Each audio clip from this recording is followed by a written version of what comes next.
Assalamualaikum warahmatullahi wabarakatuh. Saat ini saya berada di Kompleks Sendang Joyo, desa wisata di Desa Melowo Karangtalun, Kecamatan Pulau Kulon, Kabupaten Grobogan.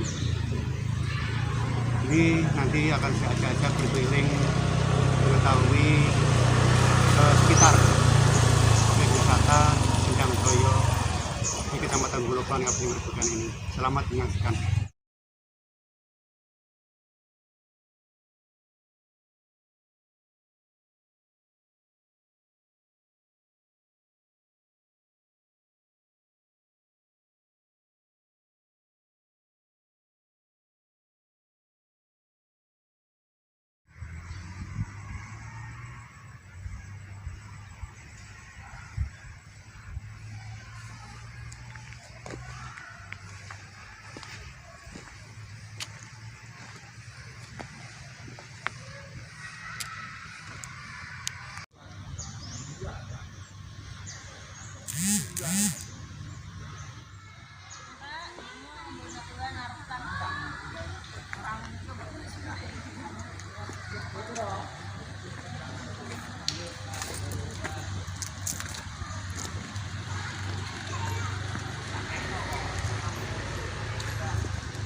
Dengan Bapak siapa?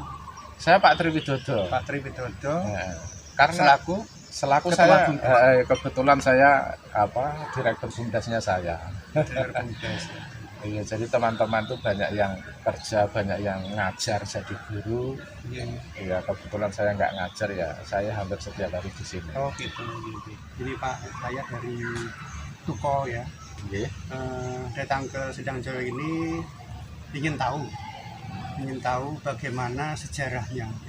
Itu terjadinya Sedangjoyo itu bagaimana? Cuma versinya memang banyak ya. Ada yang versi dari ulama juga ada, versi yang orang yang ke YouTube itu ada. Tapi kalau saya cenderung ke versi orang sini saja, masyarakat yang di lingkungan sini saja. Jadi intinya bahwa ada seorang murid Sunan Kalijogo itu sebenarnya yang di sini terkenal dengan Mbah Bagus, tapi nama aslinya itu sebenarnya Kiai Gandhi. Mungkin dia santrinya atau muridnya Sunan Kalijogo, diutus untuk mencari kayu untuk ikut membangun masjid itu. Masjid Demak itu ya, Masjid Demak. Makanya itu kan ada yang kurang tuh, akhirnya dilapisi dengan tatal-tatal ditumpuk itu. Iya. Karena waktu itu di sini tidak mendapatkan. Sebenarnya sudah diwejang dari Sunan Kalijogo kalau memang haus akan diberi tongkat supaya tongkat kanannya itu ditancapkan satu kali saja. Dan itu sebenarnya wejangan dari seorang sunan, wejangan dari seorang guru yang memang harus dipatuhi supaya dia punya hati yang bening, hati yang resik gitu, yang hati yang bersih untuk menaati gurunya atau walinya. Jadi pada saat dia mencari kayu di sini, akhirnya kelelahan, haus, dia tidak kuat menahan dahaga, akhirnya tongkatnya ditancapkan sampai beberapa kali. Padahal pesannya dari Sunan Kalijogo atau dari gurunya itu hanya satu kali. Dan itu sebenarnya mengandung kayak ketaatan kita terhadap guru. Seharusnya pesan guru kalau satu kali ya satu kali. Lalu itu sampai ditancap berkali-kali, akhirnya airnya terlalu banyak sumbernya, akhirnya mengakibatkan Meninggal. Kiai Ganti itu meninggal di situ. Tapi dari versi orang-orang di sekitar penduduk sini itu dia kemambang di air ya, kemambang di Sendang itu, terus orang sini bilang itu seperti gabus, makanya disebut Mbah Gabus yang akhirnya dimakamkan di sebelahnya Sendang itu. Tapi sebenarnya versi dari sejarah di sini itu sebenarnya namanya Kiai Ganti. Nah terus setelah itu dimakamkan di sebelahnya Sendang itu, lah tongkatnya itu dilemparkan ke sebelah barat sana. Makanya di sana dalam cerita itu dia tongkat itu akhirnya tumbuh pring itu, bambu itu. Ada bambunya Di sebelah sana mas, di dorangan sebelah sana ada, itu banyak sekali di sana. Itu akan ada tibalnya itu kan, dibuang ke sana itu pring itu disebut daerah Gedibal. Jadi di sana banyak bambunya. Kalau dulu rakyat bebas untuk mengambil di sana, tapi dengan syarat untuk dikembalikan lagi setelah rusak. Tapi karena keyakinan orang sekarang ya, mungkin wes periodenya lain, masanya lain, ya kita ambil saja, dipakai rusak nggak dikembalikan. Kalau kita taat dengan budaya itu sebenarnya bagus. Jadi kita bisa istilahnya pinjam, setelah itu dibuang ke sana. Kalau itu busuk menjadi pupuk di sana lagi. Jadi di sana banyak banyak sekali. Itu sedikit cerita seperti itu. Singkatnya seperti itu. Iya. Kemudian mau tanya ini Pak, untuk Sendang Coyo ini saya baca di banner depan itu tadi kan atas nama pemerintah desa. BUMDes. BUMDes ya. Berarti Sendang Coyo ini dikelola oleh BUMDes Ya. Dan perhutani atau gimana Pak? Nah gini, dulu sebenarnya ini pernah dikelola oleh lurah yang namanya Mbah Padi. Yang dulu? Yang dulu.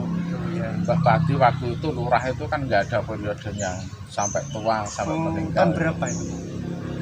Tahun berapa meninggalnya? Mungkin sekitar tahun 87 atau berapa. Gitu. Itu intinya lurah kuno lah, Lurah kuno tanpa. Sebenarnya itu sudah diuri-uri, dirawat ya, sampai yang gali, yang memperbaiki Sendang apa itu kan dulu gerakan dari wilayah Mlowo Karangtalun. Jadi dibagi ini dari contohnya dari Dukuh Coyo, Dukuh Baru, Dukuh Coran, Dukuh Mlowo, Dukuh Karangtalun itu gantian.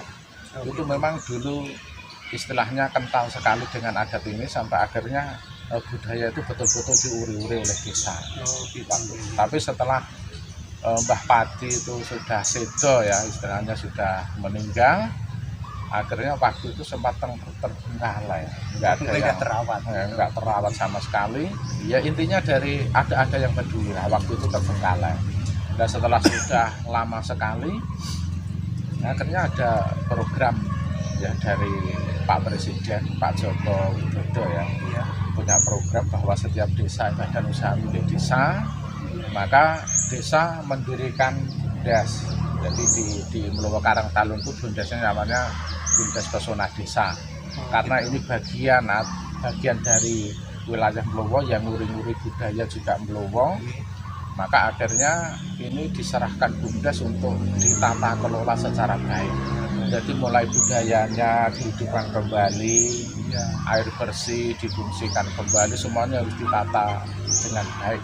Karena ini termasuk asetnya desa, dan kebetulan ini masuk dalam wilayah Desa Mlowo Karangtalun. Jadi sekarang ini intinya sudah diserahkan ke BUMDes, badan usaha milik desa. Itu setelah itu termasuk juga menambah pendapatan desa itu. Ya. Itu ada karcis, ada karcis ini. Itu kan sudah otomatis ini merupakan PAD desa ya. Jadi ini merupakan pendapatan desa yang ya cukup baik lah. Soalnya tidak semua daerah mempunyai wisata air seperti ini, punya histori seperti ini, budaya seperti ini. Ini merupakan aset desa yang sebenarnya harus dipelihara oleh desa, tapi juga sebenarnya milik semuanya lah, milik kecamatan Pulau-Pulauan, milik Grobogan, milik semuanya. Termasuk airnya dikelola untuk PDAM ya Pak?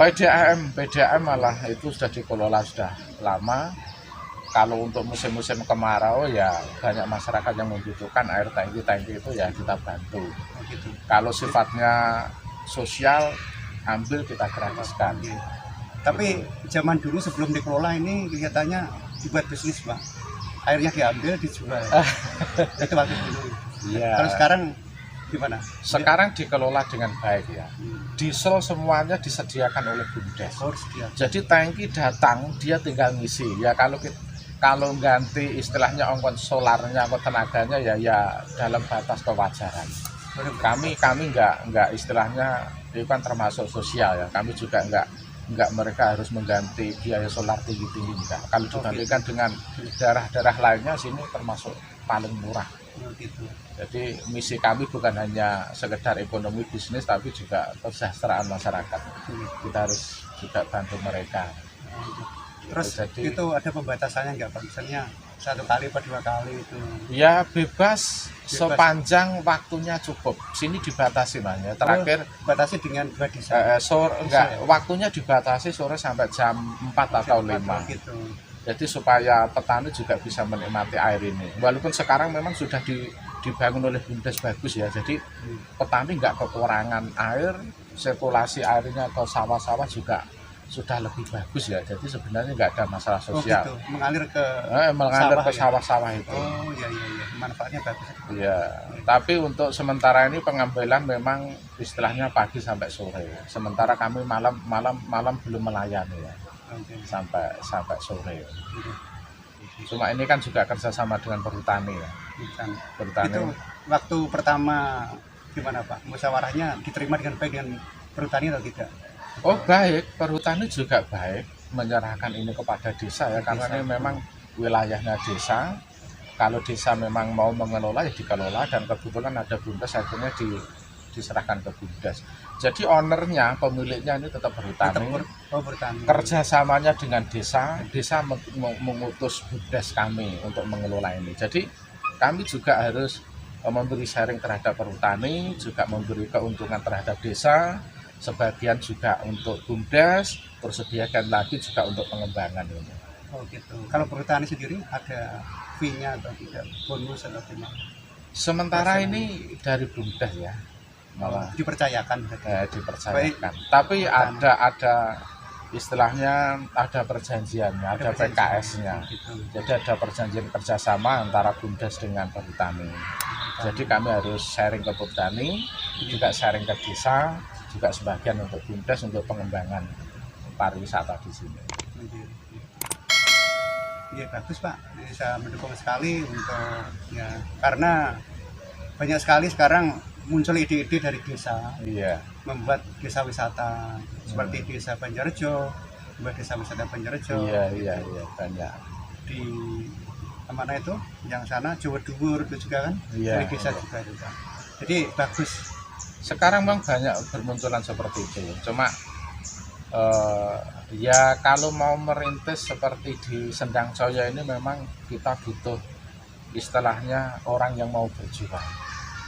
Karena masih merintis ya, masih pertama kali minim, Pak, ya. Masih ya minim sekali, tapi ya mau tidak mau karena ini saya BUMDes istilahnya merasa memiliki Sendang Joyo ini, jadi kita nggak terlalu berpikir masalah finansial ya. Yang penting kita berjuang bagaimana ini baik, maju dengan baik, nanti ya mudah-mudahan nanti hasilnya akan lebih baik secara finansial. Kita berjuang sama teman-teman yang sadar wisata.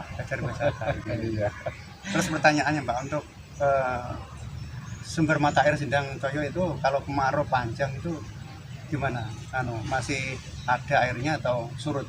Masih Mas. Tapi ya mungkin 2 tahun yang lalu ya lumrah lah, lihat kamaraunya. Kadang ya susut, tapi ya tetap cukup lah, nggak sampai habis juga. Kayak seperti ini mau disedot berapa diesel itu mampu, itu masih PDAM, masih apa ya. Jadi memang ya kalau menurut saya debit sumbernya termasuk besar. Masih besar. Katanya ya masih hampir sama lah. Selama ini sepanjang tahun ini masih stabil itu. Masih stabil. Mungkin harus pembenahan Sendang ya, karena ya kadang rembes-rembes kebocorannya itu banyak sekali. bocorannya. Jadi ya nanti kalau istilahnya punya aset, punya modal, mungkin sedikit demi sedikit tetap diperbaiki secara baik. Ya apa ya istilahnya ya intinya untuk pemeliharaannya. Kalau asetnya besar sebenarnya ya kita cukup apa ya istilahnya cukup cepat untuk membangunnya. Ini buktinya kan ya masih sederhana ya, bangunnya sederhana, pagernya juga masih Mungkin permainan anak-anak atau perlu. Ini baru Mas bangun kolam itu baru jadi kemarin, dipakai hari ini. oh gitu. Itu kolam yang dulu Ya dulu zaman dulu. itu kan rusak, pecah-pecah, bocor. Iya. Akhirnya kami renovasi, ya Iya. kami ya istilahnya supaya layak untuk renang lah. Itu kan Iya. banyak. Itu yang paling bagus nanti kan kalau ada kolamnya seperti itu, jadi air ini menjadi steril. Jadi steril. Jadi pada saat kami Oh mau gitu betul Pak. kalau sendangnya itu mau disterilkan, otomatis kan kita harus punya alternatif Iya. untuk Diberi tempat menyediakan. sendiri. Iya, diberi tempat. Makanya itu baru jadi kemarin, direnovasi kemarin, tapi ya masih sederhana lah. Ya doakan saja nanti kalau semakin laris asetnya banyak, Ya, kami akan bangun lebih baik lagi. Semakin berkembang, Iya. mungkin ya banyak hiburannya lah Pak. Mungkin ada. Paling tidak kita peduli dulu dengan wisata, dengan alam ini ya. Kita sayang sekali kalau ada aset seperti ini tidak dikelola dengan benar, akhirnya rusak. Ya anak cucu kita nggak bisa menikmati. Apalagi air ini kan hampir satu kecamatan kan sendang ini Pak. Sedang saya iya termasuk di tempat saya juga bahkan sampai Kuwu loh Pak. Iya, sampai BDAM. Kuwu. BDAM itu. Iya. Itu kan bikin terus ya. Jadi memang harus betul-betul dijaga secara baik, dan kami juga berharap besar bahwa bukan hanya kami yang ada di Desa Mluwo Karangtalun, tapi semua masyarakat ikut mendukung. Syukur-syukur kalau dari pemerintahan juga ikut mendukung wisata ini ya. Jadi ada bantuan-bantuan yang bisa untuk membangun Coyo ini. Terima kasih Pak. Iya, Hanya sekitar itu aja pertanyaan saya. Assalamualaikum warahmatullahi wabarakatuh. Waalaikumsalam.